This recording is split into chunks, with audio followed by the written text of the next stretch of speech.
YouTuber சவுக்கு சங்கரை சென்னையில் வைத்து காவல்துறையினர் கைது செய்துள்ளனர். விவரங்களோடு செய்தியாளர் அன்பரசன் இணைந்திருக்கிறார். அன்பரசன், யூடியூபர் சவுக்கு சங்கர் கைது செய்யப்பட்டிருக்கிறார், என்ன விவரம்?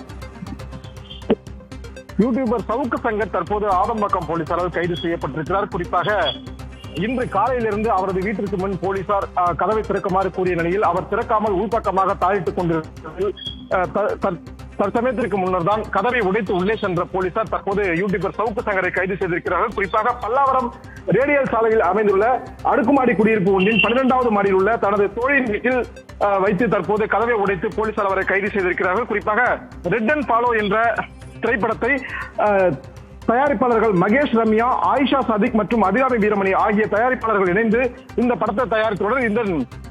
இந்த திரைப்படத்தின் தயாரிப்பாளரும் இயக்குநருமான ஆயிஷா சாதிக் இந்த படத்தை இயக்கியிருக்கிறார். குறிப்பாக திரைப்பட பணிகள் அனைத்தும் முடிக்கப்பட்டு வருகிற ஆகஸ்ட் மாதம் இந்த படம் வெளிவருவதற்கு தயாராக இருந்த நிலையில் இந்த திரைப்படத்தை குறித்து யூடியூபர் சவுக்கு சங்கர் சமீபத்தில் பேட்டி ஒன்றை அளித்திருந்தார். குறிப்பாக இந்த திரைப்படத்தில் ஏற்கனவே நுங்கம்பாக்கம் போலீசாரால் மெத்து போதைப் பொருள் வழக்கில் கைது செய்யப்பட்டு சிறையில் அடைக்கப்பட்ட அதே வண்டேர் என்பவர் இதில் நடித்ததாகவும், எனவே இந்த திரைப்படம் முழுக்க முழுக்க போதைப் பொருள் விற்பனையில் தயாரிக்கப்பட்ட திரைப்படம் எனவும் யூடியூபர் சவுக்கு சங்கர் தனது வீடியோவில் தெரிவித்திருந்தார். இதனைத் தொடர்ந்துதான் இந்த திரைப்படத்தின் தயாரிப்பாளர்களில் ஒருவரும் அதே போன்று படத்தின் இயக்குநருமான ஆயிஷா சாதிக் என்பவர் சென்னை காவல் ஆணையர் அலுவலகத்தில் உடனடியாக யூடியூபர் சவுக்கு சங்கர் மீது நடவடிக்கை எடுக்க வேண்டும் என அவர் புகார் தெரிவித்திருந்தார்.